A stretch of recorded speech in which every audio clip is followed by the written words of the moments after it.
Chapter 31. So, is this a date? Iris asked from her stool when Archer met her in the kitchen. She looked beautiful, as usual, but gentler tonight. Less like she was trying to drive him to distraction, and more like she just lived there. Like she was comfortable there in his kitchen in her jeans and a sweatshirt, her hair still damp from her shower. She looked cozy and sweet, and like she belonged there. He shook his head, refusing to dwell on how much he wanted that, permanently, as his girlfriend, not his kid's nanny, but one step at a time. Do you want it to be a date, Iris? He asked, leaning over the island just a little, just enough to get a bit closer to her, to smell her shampoo and watch the flush wash over her cheeks. She looked up then, caught his gaze, and her mouth tipped into a smile. Maybe. Yeah, her smile grew more mischievous. Maybe I want this to be a date. Maybe I want to date you. Archer felt like he wanted to shout how fucking happy that made him, but instead he went with a very cool, "Till take it." Iris laughed. You'll take a maybe? For now. Well, Iris hopped down from her stool. I know just the place for our maybe date. She grabbed his hand, and Archer let her lead him out of the house. They ended up at the ice cream store he'd passed a bunch of times, but had never gone in. They should bring Olive here, he thought, and then almost laughed at how she was never far from his thoughts these days. Iris stood in line, examining the giant list of flavors hung up behind the counter. What do you recommend? He asked, leaning down to whisper in her ear, and to watch the shiver run through her when he did. God, he just wanted to be close to her. I like to mix and match. My favorite combo is a scoop of strawberry cheesecake with a scoop of Death by Chocolate, in a waffle cone. Wow. Iris turned to smirk at him. You're not the only fancy pants foodie around here. He laughed. I guess not. You've been keeping it a secret. She shrugged. I didn't want to intimidate you. Oh, was that it? Yep. Can't go bruising that ego of yours. She laughed, her eyes dancing as she teased him. They stepped up to the counter and he ordered 2 strawberry cheesecake and Death by Chocolate combos in waffle cones from the young guy at the register who was busy staring at Iris. At first Archer wasn't sure the guy had even heard him. He was so distracted, but Archer couldn't really blame him. It was impossible not to stare. Iris smiled at him, and Archer thought the poor kid might expire on the spot. Hey Carter, she said. How's your grandpa's new hip? The question about his grandfather seemed to snap Carter out of it. It's okay.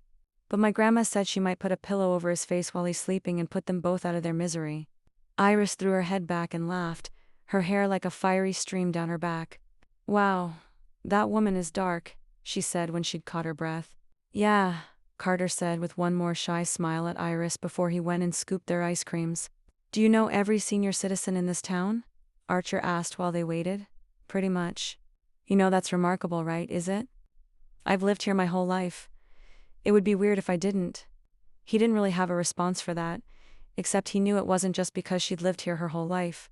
It was because Iris cared about people. She paid attention to them. And that's why people couldn't help but want to be near her. It was why he wanted to be near her. That, and he knew what she tasted like, and he desperately wanted more. But for now he would settle for strawberry and chocolate. Want to walk while we eat? Iris asked as they grabbed their cones. Sure. They headed out into the warm night air. The town smelled like magnolia blossom and salt air. He followed Iris' meandering lead, enjoying being with her. It's not just Olive that I'm worried about, she said after a while. I mean, that's not the only reason I'm hesitant about us. Okay. Do you want to tell me the other reasons? Iris took another bite of her ice cream cone. I don't usually do things like this. Wander the streets at night while eating way too much ice cream? She laughed a little, her soft gaze flicking to his. No, I do that plenty. Date people is what I don't do. Well, date one person for like a long period of time. Yeah, I kinda got that. You did? Tris, you tried to make our first time sleeping together, eh? Hit and run. She laughed harder at that. A hit and run. That's what it felt like, he said with a laugh. She cringed. Sorry about that. I'm not saying I didn't enjoy it. She smirked and shook her head at him. Look, Iris, I'm on unfamiliar ground here too. With everything. With Olive, with the diner, with you. He swallowed hard, refusing to let this conversation get too far ahead of him. I didn't really do relationships in the past either. I didn't have time for them, so maybe we just take this slow. See how it goes? See how it goes? Yeah, we see how it goes. We figure it out together. And what about the whole custody thing? TM allowed to date Iris. I just need to provide a good home life for Olive. If and when we decide we're going to do this for real, we'll deal with the lawyers and the town's busybodies then. But us dating isn't going to harm Olive. She didn't look convinced, and maybe he'd been unsure of that fact at first too. He didn't think it was a good idea to have a fling with the nanny. But this wasn't a fling.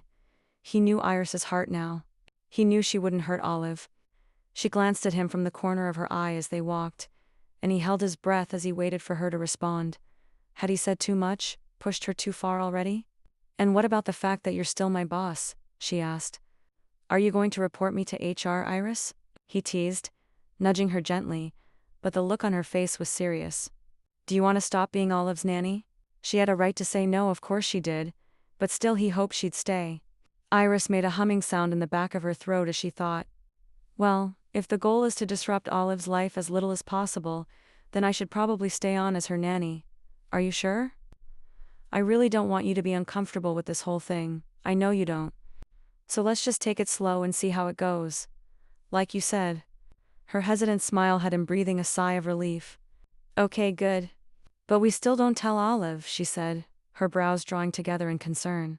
And he saw it then, her love for Olive. It just reinforced his faith in her.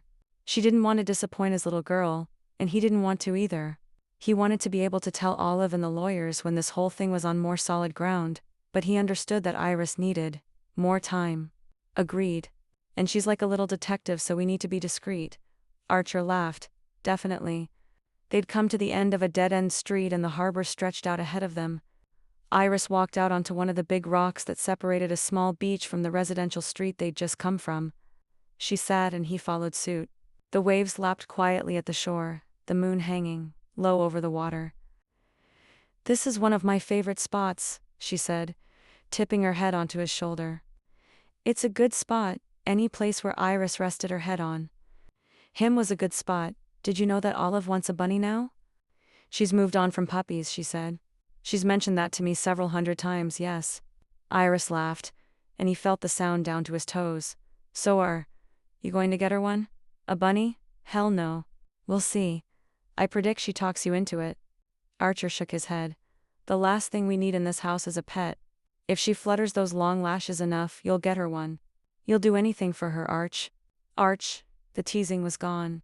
From her voice, replaced with a sweet tenderness that made Archer feel like his heart was too big for his ribcage.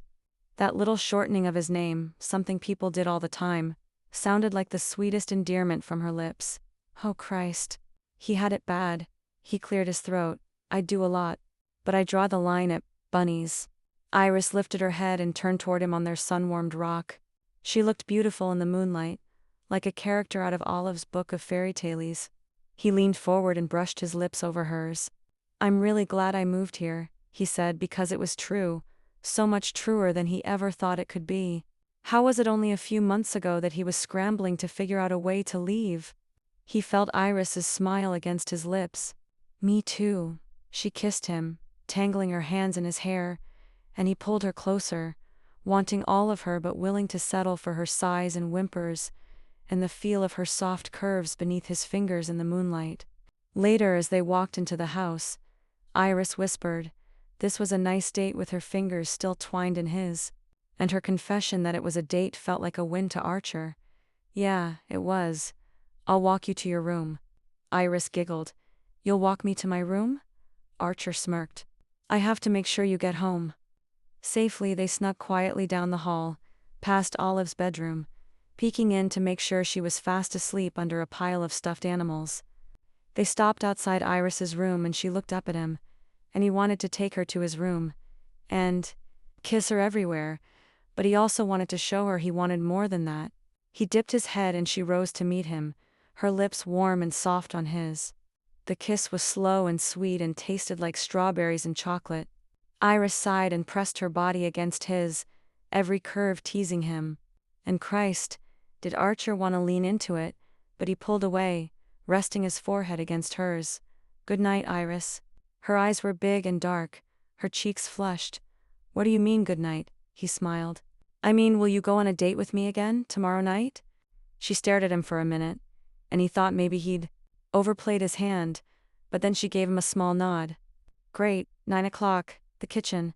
I'll see you then. He planted another chaste kiss on her lips before leaving her stunned in the hallway.